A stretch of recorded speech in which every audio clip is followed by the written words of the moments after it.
Hello students, आज हम लोग साधारण विज्ञान में डिस्कवरी मेथड के बारे में डिस्कशन करेंगे। ये फर्स्ट यूनिट का सेकंड सेमेस्टर का पेपर से, जिसका अर्थ होता है खोज विधि। कल हम इस टॉपिक में खोज विधि क्या है और उसके साथ साथ विशेषताओं में पृष्ठभूमि और विशेषताएं उसके बारे में डिस्कशन किए थे। आज इस टॉपिक में और कुछ डिटेल से चर्चा करेंगे। Let us discuss characteristics। इसमें बताया गया है,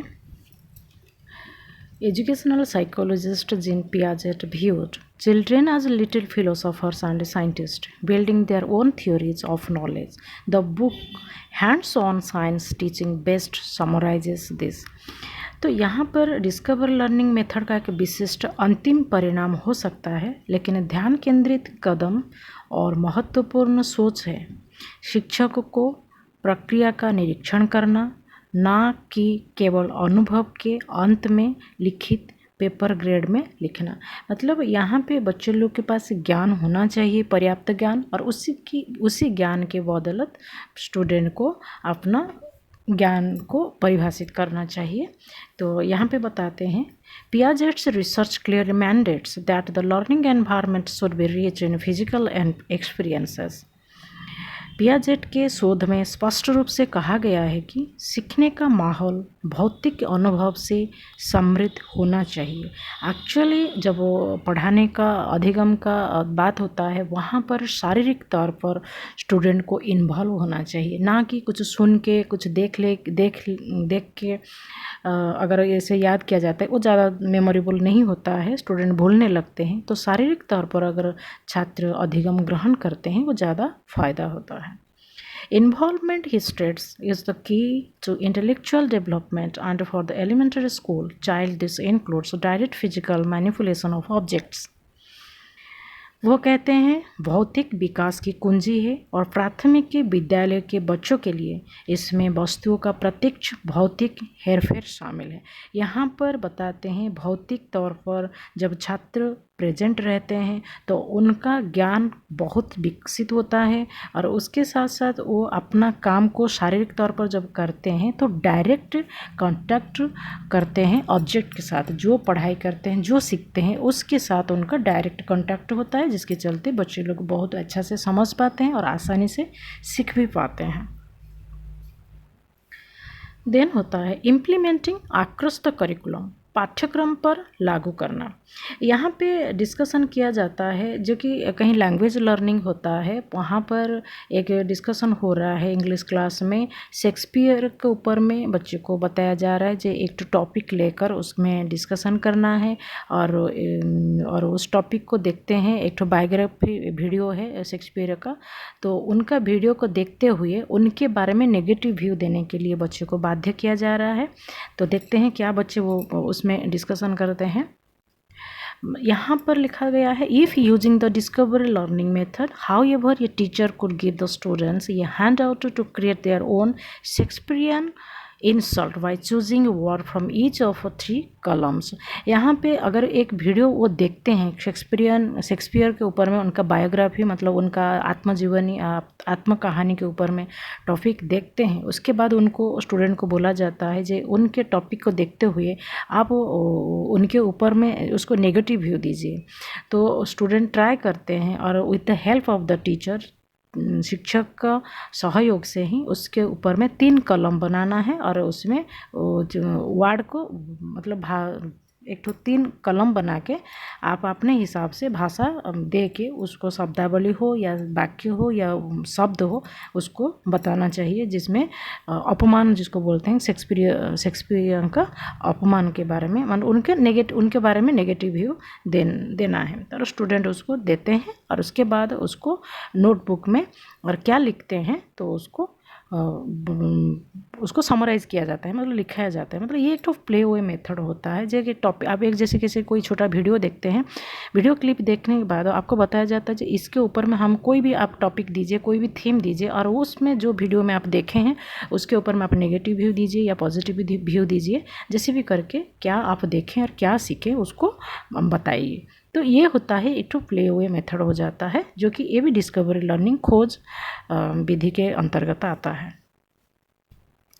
देन होता है why educator training is important, क्यों शिक्षक प्रशिक्षण महत्वपूर्ण है। यहाँ पर बताया जाता है the discovery learning method if used incorrectly can also be a barrier to learning. अगर डिस्कवरी लर्निंग जो होता है खोज विधि में बताया जाता है, अगर कोई शिक्षक अच्छा से प्रशिक्षण नहीं लिए हैं और बिना प्रशिक्षण से अगर वो अपना बात स्टूडेंट के सामने रखते हैं और पढ़ाते हैं तो कभी वो सफल नहीं हो पाता है, क्योंकि आपके पास अगर सफिशेंट नॉलेज नहीं है, आप ट्रेंड नहीं हुए हैं, तो बच्चे को आप क्या सिखाएंगे। तो यहाँ पे खोजपूर्ण विधि का मेन इम्पोर्टेंट होता है, आपको एक ट्रेंड टीचर की ज़रूरत होता है, हर स्टूडेंट को ट्रेंड टीचर की ज़रूरत होता है। If teachers are having activities just for the sake of having activities then students will not learn concepts. अगर टीचर के पास सफिशेंट नॉलेज नहीं होता है और एक्टिविटी जिसको बोलते हैं प्रैक्टिकल नॉलेज नहीं होता है, तो बच्चे उसको उनका कॉन्सेप्ट क्लियर नहीं होता है और उनके जिस टॉपिक में पढ़ाते हैं उस टॉपिक के बारे में उनको ज़्यादा नॉलेज नहीं हो पाता है, ज़्यादा नॉलेज वो एक्वायर नहीं कर पाते हैं। Formal training in this method is necessary for teachers, and teachers also have to reflect about how their activity is helping students master ये concept।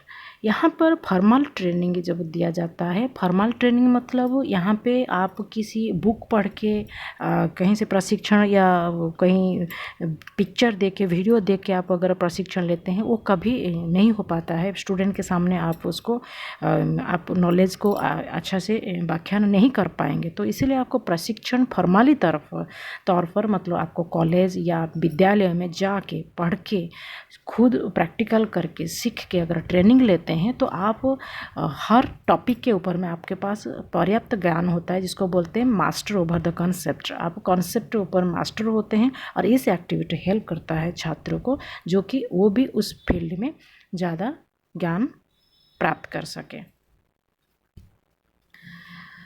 यहाँ पे बताया जाता है the shallowest form engage students in tasks and activities in which ideas have no over presence but are entirely implicit। लिखा गया है उथले रूप छात्रों को उन कार्यों और गतिविधियों में शामिल करते हैं जिनमें विचारों की कोई उपस्थिति नहीं होती है लेकिन पूरी तरह से निहित होती है। यहाँ पे मतलब बताया जाता है अगर छात्रों को कोई विचार या कोई बात को बताया जाता है लेकिन उनके पास में प्रेजेंट नॉलेज नहीं होता है, लेकिन फिर भी वो उसमें इन्वॉल्व होते हैं, तो कभी ना कभी वो प्रेजेंट नॉलेज उनका काम आता है।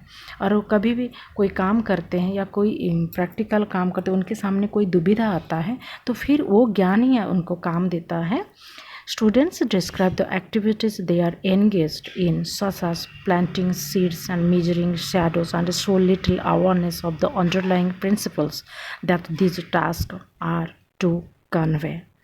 छात्र उन गतिविधियों का वर्णन करते हैं जो वे लगे हुए हैं, जैसे कि बीज बोना, छाया नापना, ये सब काम में अगर इन्वॉल्व होते हैं तो उन अंतर्निहित सिद्धांत के बारे में थोड़ी जागरूकता दिखाना जो ये संदेश देने वाले हैं।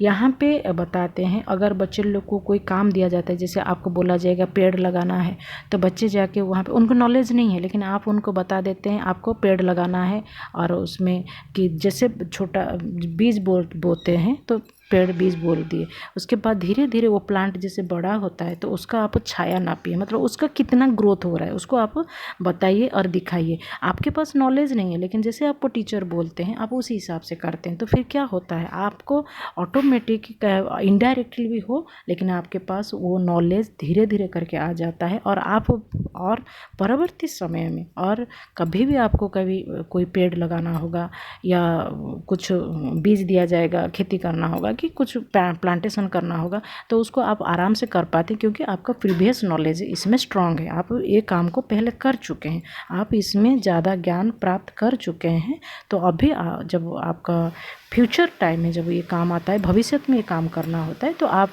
ऑटोमेटिक ये काम कर पाते हैं, क्योंकि आप ये सीखे हैं, आप अपने हाथों से किए हैं और ये ज्ञान आपको शिक्षक से मिला है, प्रशिक्षण लेते हुए शिक्षक से मिला है और आप खुद प्रशिक्षित हुए हैं। तो ये होता है टोटल खोजपूर्ण विधि का कॉन्सेप्ट। आज हम लोग इस टॉपिक में इसका विशेषता के बारे में थोड़ा बहुत डिस्कशन किए। कल प्रयास करेंगे इस टॉपिक में और कुछ लेके आने के लिए। आज के लिए इतना ही। Thank you.